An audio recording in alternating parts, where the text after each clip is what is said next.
in earlier lecture, we have seen the following things: magnet, magnetic field, magnetic flux density, characteristics of magnet. In electromagnet, we have seen magnetic flux density, magnetomotive force mmf, magnetic field intensity H.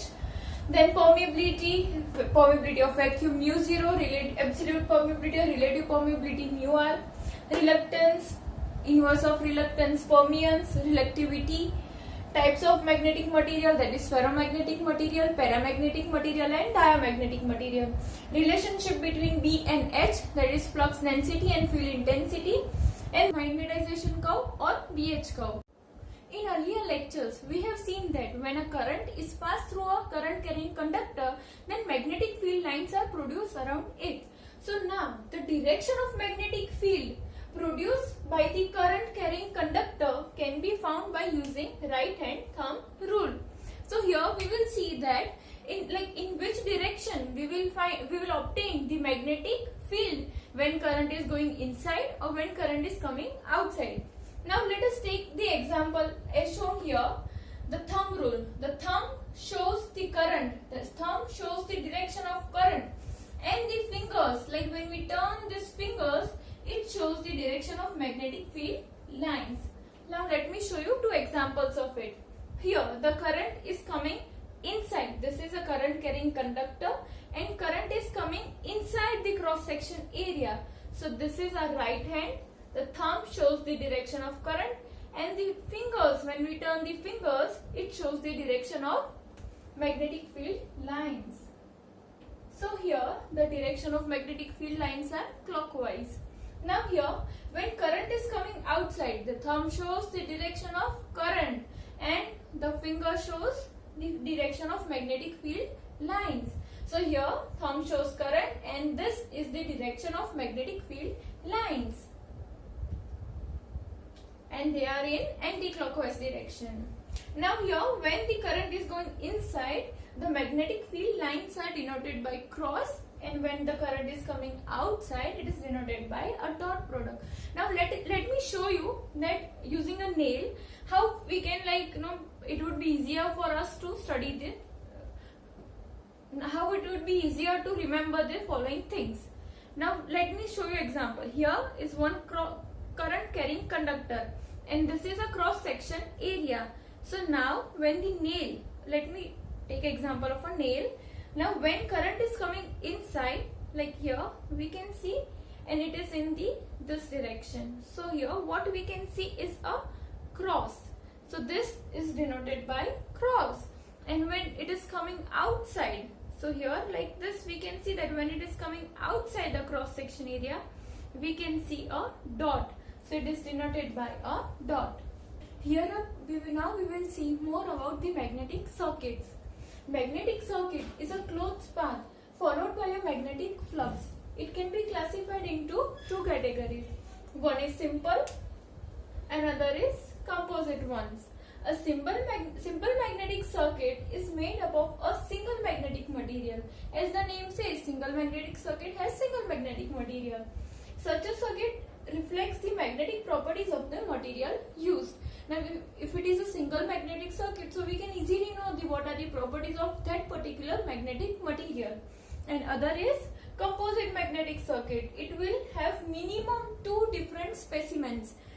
It can be more than 2 or 3 or 4 or whatsoever, but both of them may be magnetic or one may be magnetic and other may be non-magnetic material like air. The combination of magnetic material and air is of more practical importance. Okay, so now coming to analysis of simple magnetic circuit. Consider a iron core, and when coil is wound through it, coil is having n number of turns. N represents the number of turns of coil and current I is passing through the coil. L is the mean length of the magnetic circuit. Now here we have seen that in right hand thumb rule, thumb shows the direction of current and finger shows the direction of flux. So now here we can say that the direction of flux will be this way. Okay, here L is mean length of magnetic path in meter, A is area of cross section of core in meter square, Mu r is relative permeability of core material. So now we will derive the equation for simple magnetic circuit. Now according to definition of field strength, H is equal to Ni upon L, and we know B is equal to what? Phi by A.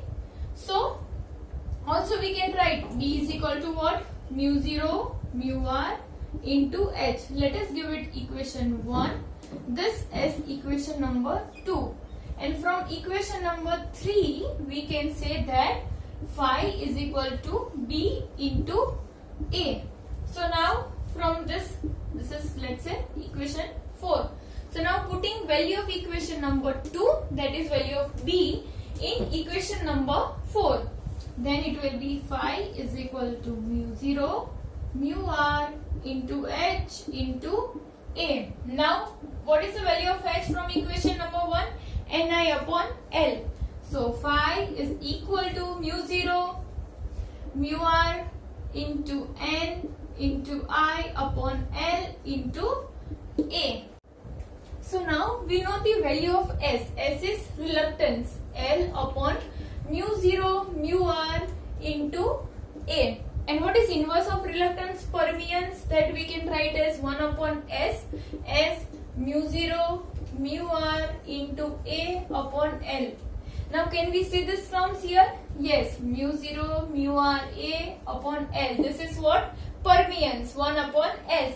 So we can write flux phi is equal to Ni upon S.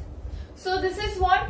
MMF. This is what? Flux, and this is reluctance. So flux is equal to MMF upon reluctance. This is somewhat similar to the Ohm's law of electric circuit. What is Ohm's law for electric circuit? Current I is equal to EMF upon R. Now we know that MMF is similar to EMF in the electric circuit, reluctance is similar to resistance in the electric circuit, and flux phi is similar to current I of the electric circuit. So this is called Ohm's law of magnetic circuit. Now coming to the analysis of a composite magnetic circuit. Now we can see here that it consists of three magnetic materials of three different relative permeabilities along with an air gap. This is the air gap. Flux lines find their close path through different magnetic material and the air gap. Thus single significant flux exists here. Single significant flux exists. Hence the circuit can be termed as series magnetic circuit. Such series circuit is also known as a composite circuit because it is made up of more than one or different types of magnetic material or non-magnetic material. Since different parts of circuit are in series, the total reluctance S is equal to sum of reluctances of individual paths. So it will be S is equal to reluctance of path 1 S1, reluctance of path 2 S2, reluctance of path 3 S3, and lastly reluctance of air gap Sg. It is reluctance of air gap. Now we know that what is the equation of reluctance? S is equal to L upon mu 0 mu r into A. So we can write this as S is equal to S total is equal to L upon mu 0 mu r into A. Now here L1, the length of this part is L1, mu r1, because we have seen that these three magnetic material have different relative permeabilities, and A1 because the area is also different for it. Plus similarly now we can say L2 upon mu 0 mu r2 A2 plus L3 mu 0 mu r3 into A3 plus Sg Lg upon mu 0 mu rg into Ag. Now we know that MMF is equal to flux into reluctance. So we can write MMF as is equal to phi into this whole S total. Now multiplying the phi with all the equations, we get MMF is equal to phi L1 upon mu 0 mu R1 A1 plus phi L2 mu 0 mu R2 into A2 plus phi L3 upon mu 0 mu R3 into A3 plus phi Lg mu 0. Now mu Rg is equal to 1. Why? Because it is permeability of air gap. So mu 0 into Ag. Now we know that B is equal to phi by A. So we can write this equation as MMF is equal to L1 B1 upon mu 0 mu R1 plus L2 B2 upon mu 0 mu R2 plus L3 B3 upon mu 0 mu R3 plus Lg Bg upon mu 0 mu Rg. Now we know that B is equal to mu 0 mu R into H. So H is equal to B upon mu 0 mu R. So now this equation can be written as MMF is equal to, now B upon this thing is H. So H1 L1 plus H2 L2 plus H3 L3 plus Hg Lg. So MMF for a series composite circuit is equal to sum of ampere turns of the different components of the magnetic circuit. Okay, now coming to self-inductance and mutual inductance. Self-inductance, the property of a coil due to which it opposes the change of current flowing through itself, is called self-inductance. This property is attained by the coil due to self-induced EMF produced in the coil itself by changing current flowing through it. So now when current passes through the coil, self-induced EMF is also produced in the coil itself. If the current is increasing, the self-induced EMF is produced in the coil is in such a way that its direction opposes the rise of current or vice versa. In fact, the self-inductance does not prevent the change of current, but it delays the change of current by opposing it. The self-inductance only opposes the changing current and it does not affect the steady or direct current flowing through it.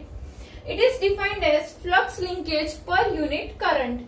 Mathematically, we can write it as L is equal to N phi by I, and the unit of self-inductance is Henry. Mutual induced EMF in the another coil. So, mutual inductance is the ability of one coil or circuit to produce an EMF in the nearby coil or circuit by induction when current in first coil changes is called mutual inductance. It may be defined as flux linkages of coil per unit per current in other coil. So M is equal to N2.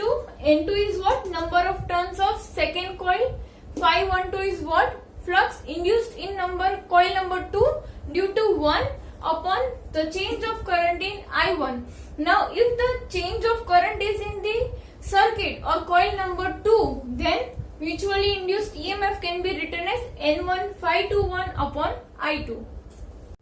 Okay, so now coming to the last topic of our unit, magnetic field and magnetic circuit, we have Ampere's law and Biot-Savart's law. This law states that the line integral of magnetic field intensity H around a closed path is equal to current enclosed by the path.